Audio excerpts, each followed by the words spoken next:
Other people in the region who will see this as a green light if we look the other way. We have relationships with many countries throughout the world. If they believe the relationship is more important than our values, then they're going to get the wrong message and the world becomes a more dangerous place. Senator Graham joins me now. Senator, thanks for being here. Good to see you tonight in Washington. So as you said there, the president and Secretary of State Pompeo have sort of carved out a space where they say, well, you know, looking at the evidence, it's not exactly clear that there was a direct link between MBS and this act. It's crystal clear, beyond any doubt. This could not have happened without the Crown Prince knowing about it. We have a ton of intelligence that the people in charge of killing Mr. Khashoggi worked directly for the Crown Prince. His #1 go-to guy orchestrated the move. And the president's right about this. It is in our interest to have a relationship with Saudi Arabia. They've been a strategic ally since World War II. It's not in our interest to give the Crown Prince, who's 33, 34 years old, a pass for murder of an American resident with 3 American children, because then you're going to have open season on Americans everywhere. So I'm going to come down hard like a ton of bricks on the Crown Prince and try to salvage the relationship with Saudi Arabia. Have you talked to the president since the briefing today? And is he changing his mind on any of this? I don't know. The president is in a different spot. You know, he's the president of the United States. Congress has an independent obligation to look at these things. You know, every now and then Congress goes its own way. We did this with Bush on the Detainee Treatment Act. You know, Obama did not want to put sanctions on Iran, and the Congress said, yeah, we should. This is a situation where Congress will probably take a different view of it. We have to have the long view of things. Presidents come and go, and what I want to make sure of is if you're going to ally with the United States, if you're going to be our ally, you want to have access to our economy and buy our weapons, there's a certain price to be paid. You can't chop up a guy in a consulate, particularly who's an American resident, who's an opinion journalist for the Washington Post, and expect us to do nothing about it. So it's pretty simple for Saudi Arabia. If you want to keep this relationship, you've disrespected it, you need to repair it. The damage is being done by the Crown Prince, not by the United States. And if you want to fix it, you should do something about it. So you got a couple of issues here. You have the arms sales, which the president has been very transparent. This is the most important thing to him in this relationship. And then you've got what's going on in Yemen and our support of Saudi Arabia there. What can the Senate do to block the president on those two things? Well, number one, I'll take a backseat to no one when it comes to supporting Saudi Arabia in the past. I have stood up on the floor of the Senate time and time again advocating for the arms sales. Now I'm going to say we should suspend the arms sales until those responsible for Mr. Khashoggi's murder are held to account. This is a big change for me. Why?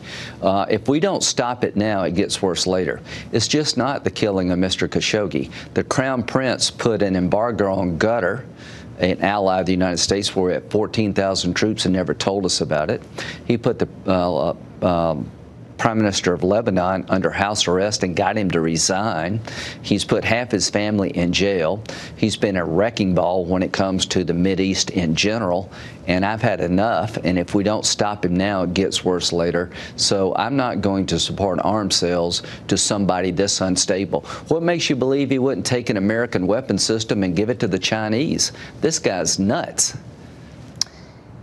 You know, everybody thought he was a reformer. I did too. He had a good relationship with Jared Kushner.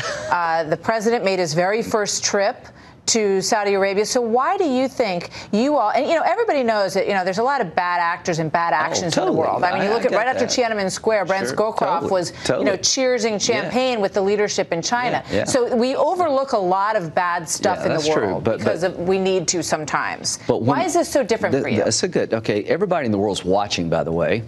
And when you sell weapons to somebody and when you let them have access to your economy and you treat them as a real ally, that's different than having a relationship with China, Iran, or Russia. They're not our allies, they're our foes, and sometimes you can only do so much.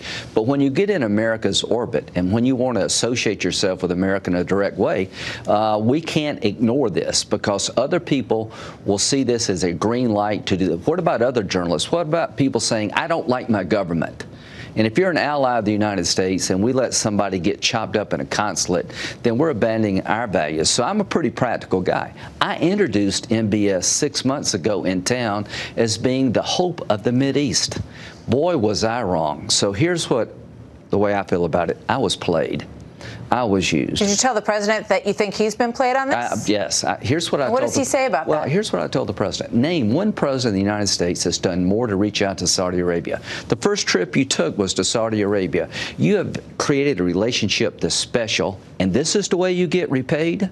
Clearly, they don't respect you. They don't respect us. They feel like they can do anything and get away with it. Now's the time to come down hard. Now's the time to be the leader of the world and not accept this as just the way things are. I'm going to cut them off. I've gone from being this guy's biggest champion to being his biggest nightmare.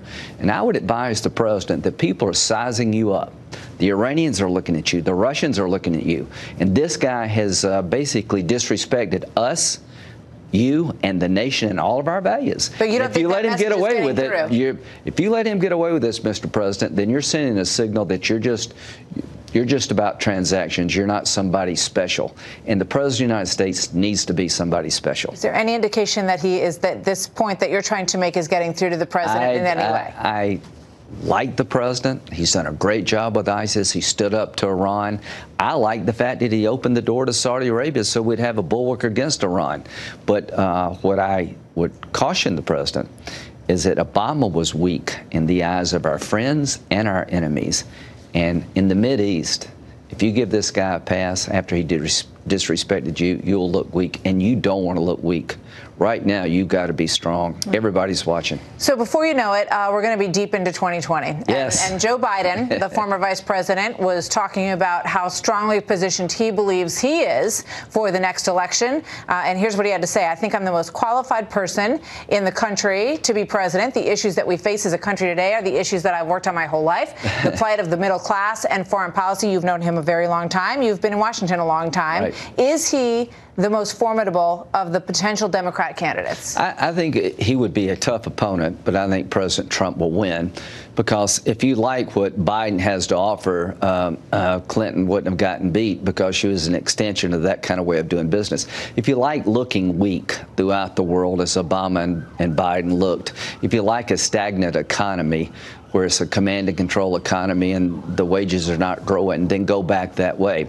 I'm not underestimating Joe Biden. I personally like him, but he's been wrong about every major foreign policy event. He was the biggest champion of the Iranian agreement, where we gave $150 billion to the Ayatollah. So I like Trump's chances, but don't take anything for granted. But I will say with this, without any doubt, the candidates on the Democratic side range from sort of crazy to just let me tell you how much I hate Trump. He's the one guy with actually some experience. So compared to Elizabeth Warren, he's the most qualified. But if you're looking for a president who is going to take the country in a new direction, he is absolutely your worst choice, because he'll take us backward. All right, quick reminder before I let you go of the last round of elections and the animosity that grew between now President Trump and the Bush family. Yeah. That seems to be on pause as we all remember the 41st president of the United States. And I just want to show you an interesting moment that happened just a short time ago and get your reaction to this.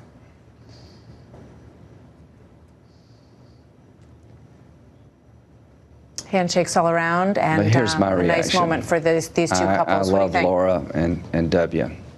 He's a good man. I've tried to help President Trump. I really like him. From my point of view, this is a touching moment. The Republican Party needs to come together, and Kavanaugh brought us together. Kavanaugh was a Bush guy picked by Trump to be on the Supreme Court, and they tried to destroy him. And I hope Republicans remember, they just don't hate Trump. They hate us all. They hate conservatism on the far left. And to see these two families to shake hands and make amends is not only makes me feel good as an American, but particularly as a Republican. If we can come together and understand we have far more in common than we have in differences, President Trump is going to win big in 2020. Senator Graham, thank you. Always a pleasure to have you with us. Thanks for being here tonight. Thank you.